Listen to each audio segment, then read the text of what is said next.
अल्लामा ने कहा था कि खुदी का एक लफ्ज बोला, याद करायो मुझे थे, खुदी का एक लफ्ज बोला तो हमारे तसव्वुफ की पुरानी किताबों में खुदी का मफहूम होता है किब्र के माने में, तकब्बुर। खुदी कुफरस्त नफिये खीश कुनजूद, खुदी कुफ्र है, अपनी नफी करो। लेकिन अल्लामा ने इसको इरफान जात का मफहूम दिया कि अपना अपने आप को पहचानना। खुदी, इसमें किब्र नहीं है, तकब्बुर नहीं है, गुरूर नहीं है, अपने आप को पहचानना यह खुदी है। बाद लोग जहालत की वजह से अल्लामा इकबाल पर एतराज करते हैं कि ये क्या चीज है, उसने क्या बयान किया। उनको पता ही नहीं है बेचारों को, इल्म कम है। अल्लामा ने, मैं उसको कुरान से साबित करता हूं। आइए, खुदी क्या है जी? खुदी किब्र नहीं है। मन आरफा नफ्सहू फकद आरफा रब्बा, जिसने अपने आप को पहचाना उसने रब को पहचान लिया। खुदी क्या है कि अपने आप को पहचानो और खामोश रहकर अपनी हर चीज, इन्ना सलाती व नुसुकी व महयाया व ममाती लिल्लाहि रब्बिल आलमीन ला शरीका लह, अपनी हर चीज को उसके सुपुर्द कर दो, जिस तरह इब्राहिम अलैहिस्सलाम ने किया। तो सुपुर्द कर दो, उसके बाद खामोश हो जाओ। मालिक कुल उसको समझो, मुख्तार कुल वही है, वो जाएगा, जो चाहेगा वो करेगा। तुम खुद सुपुर्दगी अपने अंदर पैदा करो तो क्या होगा कि जब कहा ना खुदी को कर बुलंद इतना कि हर तकदीर से पहले खुदा बंदे से खुद पूछे, बता तेरी रजा क्या है। अब यहां इतराज ये पैदा होता है जनाब कि अल्लाह बंदे से खुद पूछेगा जनाब आपकी रजा क्या है, ये तो बड़ी जात है, वो किस तरह पूछ सकती है। बंदा जो अल्लाह की रजा का तालिब होता है, ये अल्लाह, ये अजीब चक्कर है, उल्टी गंगा बह रही है कि अल्लाह बंदे से पूछे।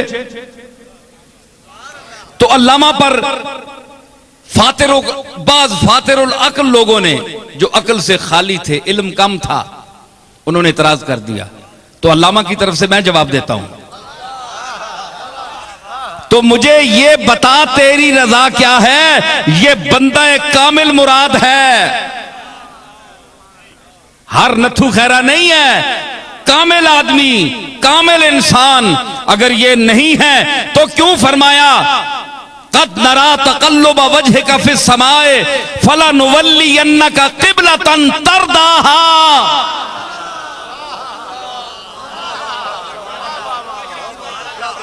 ऐ नबी, हम तेरा चेहरा अनवर अपनी तरफ उठा हुआ देख रहे हैं, अनकरीब हम उस किबले की तरफ तुझे मुतवज्जे कर देंगे, तरदाहा, जिस पर तू राजी है। खुदा बंदे से खुद पूछे, बता तेरी रजा क्या है।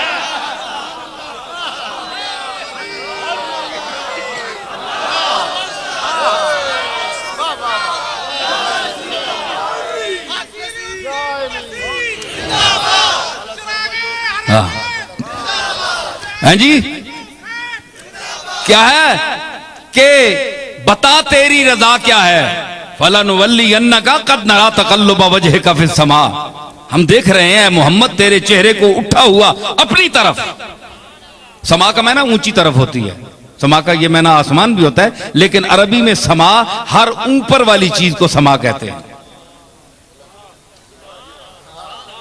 तू तो साजिदीन का इमाम है, तू तो इमाम साजिदीन है, सारी उम्र तू मेरे सामने झुकने वाला है। आज कद नरा तकल्लुब वजहिका फिस समा, आज ये तेरा खामोश चेहरा हम अपनी तरफ उठा हुआ देख रहे हैं, खैरियत तो है। हुजूर ने कोई लफ्ज नहीं बोला, जबान से कुछ भी नहीं मांगा। दूसरी आयत में आगे फरमा दिया, फलनुवल्लियन्नक, यकीनन हम फेर देंगे, किबलतन तरदाहा, जिसे तू चाहता है, जो तेरी रजा है, तरदाहा। और यहां क्या फरमाया, वद्दुहा वल्लैल इज़ा सजा मा वद्दाका रब्बुका व मा कला वलल आखिरतु खैरुल लका मिनल ऊला वला सौफा युतीका रब्बुका फतरदा।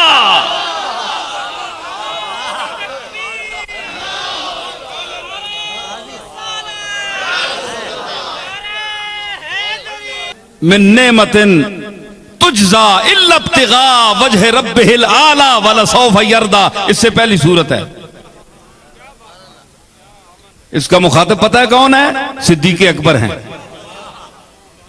कि ये इसलिए खर्च नहीं करता कि किसी का बदला चुका रहा है, बल्कि सिर्फ अल्लाह को राजी करने के लिए खर्च करता है। वला सौफ यरदा, वो यकीनन राजी हो जाएगा। तो देखिए, एक बात, मेरी बातें बिखर जाती हैं, लेकिन मैं अर्ज करूं कि मकाम सिद्दीक़ अकबर भी देखिए कि कुरान की सूरतों की तरतीब में ये यरदा है और इससे अगली सूरत वद्दुहा है। वहां तरदा है और यहां यरदा है।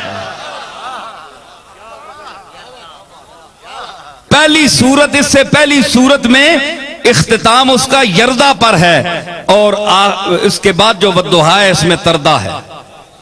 यानी यहां इसका बाद लोगों ने कहा कि इसका जो ज़मीर मुस्ततर है इसमें मुराद सिद्दीक़ अकबर हैं कि वो राजी हो जाएंगे, उनको भी मैं इतना दूंगा। और बाद ने कहा कि इसका मर्जा जो है वो अल्लाह है, अल्लाह राजी हो जाएगा। बहरहाल जो कुछ भी है, जो भी राजी हो, ये भी राजी हो, वो भी राजी हो। रज़ी अल्लाहु अन्हुम व रज़ू अन्हु। कुरान ने सहाबा के लिए कह दिया कि ये अल्लाह पर राजी हैं और अल्लाह इन पर राजी है। चाहे सिद्दीक़ अकबर की रजा ढूंढे या सिद्दीक़ अकबर उसकी रजा ढूंढे, बात एक ही है। तो यहां तरतीब देखिए कि वो यारे गार भी है, यारे मजार भी है, और सूरतों की तरतीब देखिए कि रसूलुल्लाह ने कोई सूरत अपनी मर्जी से नहीं रखी। जिस तरह कलाम वह्य इलाही है, इसी तरह तरतीब भी वह्य इलाही है। सूरतों की तरतीब को भी जिस तरह अल्लाह ने फरमाया उसी तरह रखा। अल्लाह ने यरदा में सिद्दीक़ अकबर को पहले रखा और तरदा में मोहम्मद मुस्तफ़ा का। यरदा और तरदा देखें, यहां भी सूरतें दोनों दोस्तों की इकट्ठी कर दी। कुरान में भी सिद्दीक मोहम्मद और रसूलुल्लाह के साथ है।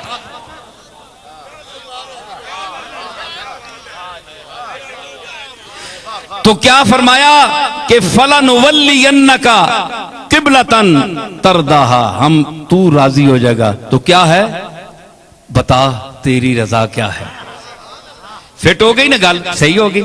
हुजूर की एक हदीस आती है, फरमाया जब मैं गफीर बैठा था सहाबा का, हजरत सिद्दीक़ अकबर भी तशरीफ फरमा थे, हजरत उमर भी, हजरत उस्मान, तमाम जलीलुल कद्र साहबा तशरीफ फरमाए थे। तो हुजूर ने फरमाया, आपका आखिरी दौर था, फरमाने लगे कि अल्लाह ने एक बंदे को इख्तियार दिया है कि वो उसकी तरफ चला जाए या दुनिया में रहे।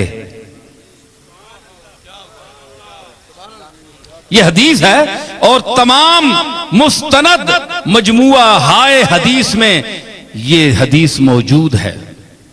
किसी ने इस पर एतराज नहीं किया। तो महफिल बर्खास्त हुई तो हजरत सिद्दीक़ अकबर रोने लगे उसी मजलिस में। तो साहबा ने अर्ज की कि हजरत आप क्यों रो रहे हैं, हमें तो कोई, आपने हुजूर ने एक बात फरमाई थी। फरमाया नहीं, मुझे इससे जुदाई की बू आ रही है। ये अपनी रुखसती का, हुजूर अलविदा का जिक्र कर रहे हैं कि मैं दुनिया से जाने वाला हूं। तो उस बंदे ने फरमाया, हुजूर ने फरमाया कि उस बंदे ने इख्तियार किया कि ऐ मालिक, मैं तेरी सोबत और तेरी रिफाकत को तरजीह देता हूं दुनिया में रहने से। मैं दुनिया में नहीं रहता, अब मैं तेरी तरफ आना।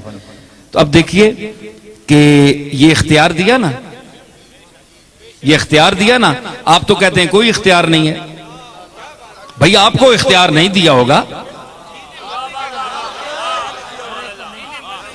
आपको इख्तियार नहीं दिया, लेकिन जिसको वो देना चाहता है उसको अपनी सिफात के ज़हूर में भी इख्तियार देता है।